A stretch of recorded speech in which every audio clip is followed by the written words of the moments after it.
Amanda here. Today I'm going to be doing my June wrap-up, so the books that I read in June. I did not read that many, just to let you know, but these are the books that I did read in June, and I'm kind of glad that I didn't read too many because then I can kind of go into a little bit more detail with each because I read some interesting stuff. So let's just get into it. The first book that I read was, oh, I'm out of breath. The first book that I read in June was Reviver.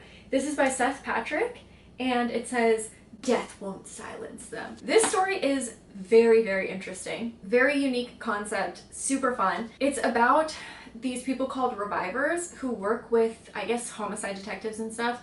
And they go in, and if someone had been murdered, they can revive them for a short period of time, given that they're somewhat intact, like they're not decapitated or set on fire. And they can revive them to be like, "Hey, Joan, who murdered you?" And then Joan's like, "Oh, that Dick Bill murdered me." And then they're like, "Thanks, we're gonna go arrest him now."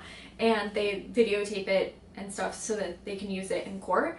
And they only keep them there for a few minutes and ask questions, and then they let them go. Or they can revive people who have died to say goodbye to their family. So there's like private revivers and then revivers that work for forensics. So we follow Jonah, who works for Forensic Revival, and he revives this one girl who starts saying these really creepy things. She's like, "There's someone else here. They're right behind me. I can't see them, but I can feel them. They're laughing." They're like just the creepiest stuff. I think Jonah says something like, "Can you see me?" to the girl. All of a sudden it gets this like creepy demonic voice, and it's like, "We see you." And so, oh, I got chills. Anyways, so it's really creepy. And so I thought like, oh, this for sure is gonna be a horror book.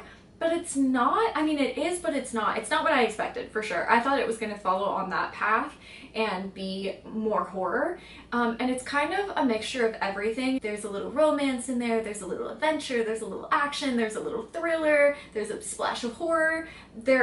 Some of it does, like the very beginning is very, very horror. And then it kind of leads into more of that like adventure, solving the mystery kind of thing. Fantastic book. So what ends up happening is the man who wrote a novel about the first reviver, so he's really basically the reason that Revival began in the first place. He goes missing and is kidnapped, and so they're trying to figure out who kidnapped him, why they kidnapped him. It's like one of those books where you don't really know who the good guys and the bad guys are, but I don't want to give too much away because I'm telling you, this book was so good. It was one of my favorite books that I read this year. It just kept me engaged. It kept me entertained the whole time. I thought it was so fun, even though it wasn't what I thought it would be. If you're looking for like a horror book, because my synopsis made it seem like a horror book, this might disappoint you. But if you keep an open mind and just think, wow, that's a really cool concept, I think you'll really enjoy it. It's actually part of a trilogy too. I've only read this one, but you better believe I'm gonna pick up the other two books. Another thing that I wanted to say about it was that the main character, Jonah, it has been a long time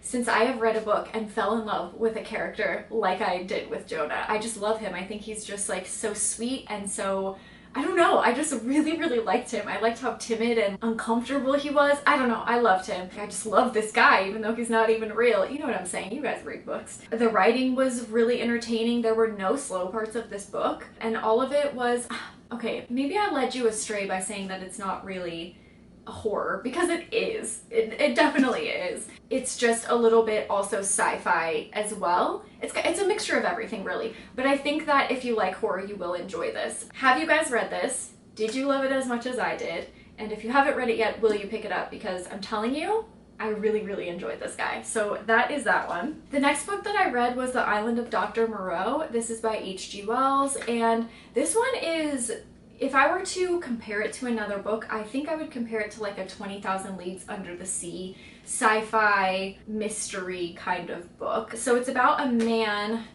what's his name? Frederick or something? Man, what's this guy's name? Prendick. Okay, well anyways, we'll just call him narrator because I really can't remember his name. I know his last name is Prendrick, and I think his name's Frederick, or maybe it's Edward.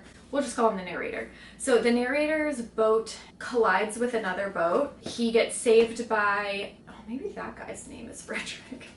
Wow, I'm doing a really good job explaining this story, aren't I? No, Montgomery. Okay, I remember that guy's name. So this man named Montgomery saves him from his little like capsized little boat, brings him aboard this other ship, and they kind of spark a friendship. Montgomery has this assistant who's very odd and kind of creeps the narrator out a bit. And they're just kind of on this ship to try to get to the island of Dr. Moreau. And when they arrive there, Montgomery and the captain do not get along. The captain's very like, it's my way, I know what I'm doing, this is my ship. And it is a lot of foreshadowing, I think, and I think he parallels Moreau a lot as well.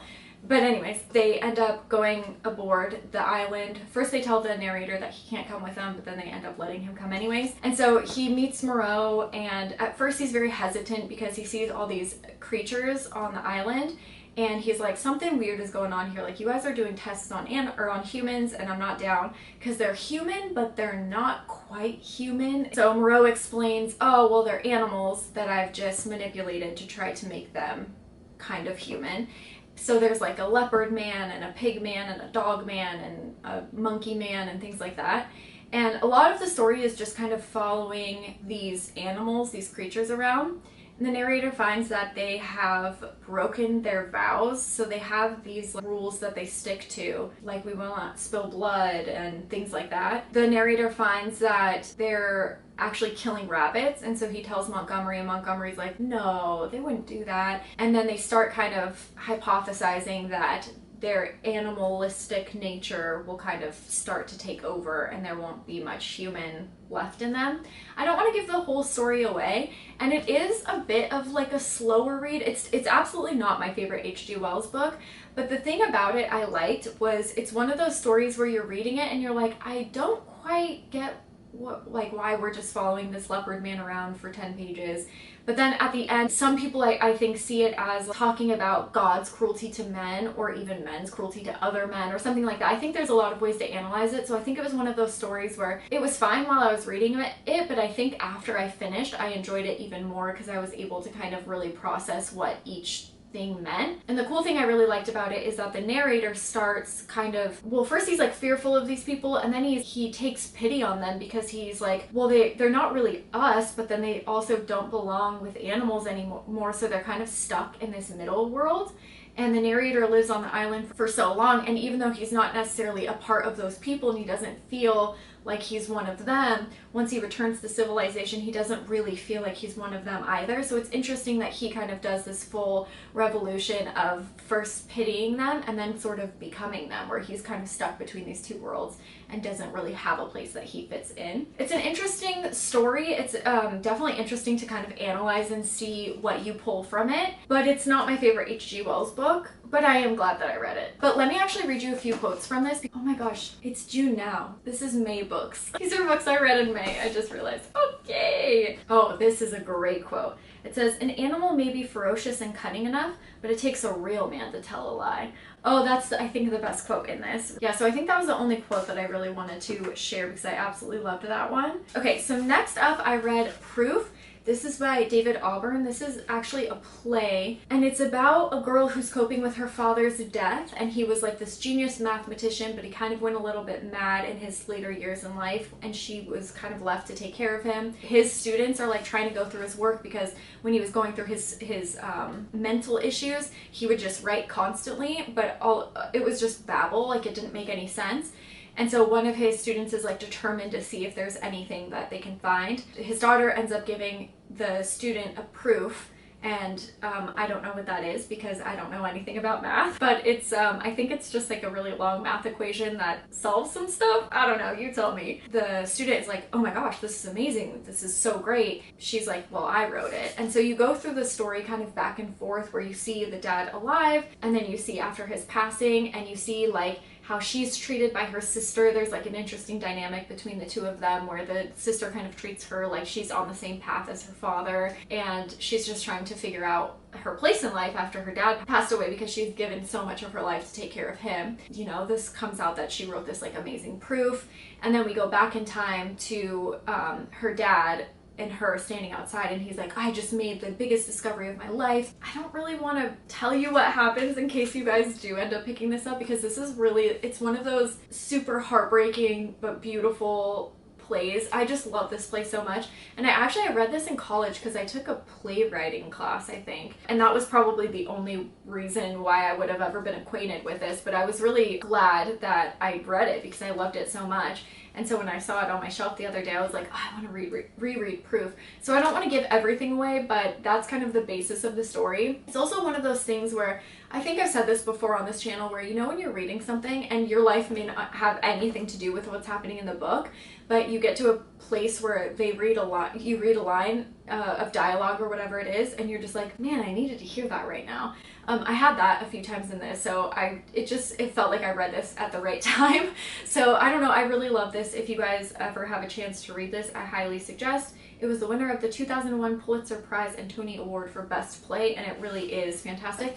I also, if I'm not mistaken, think that it was made into a movie with Gwyneth Paltrow and Anthony Hopkins. So if you don't want to go out and pick up a play, check out that movie if you guys ever get to see it. I think it is called Proof too. Alright, and then the last thing that I read was Death Proof by Quentin Tarantino. This is just his script. I found this really awesome bookstore in LA, but a lot of the books, they're not just typical books. Like, I got this, and there's a lot of horror. I think there's a whole section on horror, actually. And I also bought this book. I think it was this one, and it's just called On Writing Horror, and there's just a bunch of essays and things about writing horror and what different elements. It's just really awesome. So I'm pretty sure I found this book in the same place too. So anyways, I picked this guy up. This was like years ago. This was when I was still in college, I think before I had even switched my major to writing. So I mean, years and years ago. But anyways, yeah, I read Death Proof. I just wanted to revisit this one. I think it's really interesting reading, just like how I like reading books and watching movies and comparing them. That's kind of what I was doing just in my mind while reading this, because it's really interesting. The script says things out loud that aren't, what am I trying to say? The script says things that are implied in the movie by actions or movements or facial expressions or whatever, but it is kind of interesting to get a different look into like a specific character that you may not have picked up exactly as how it was stated in here.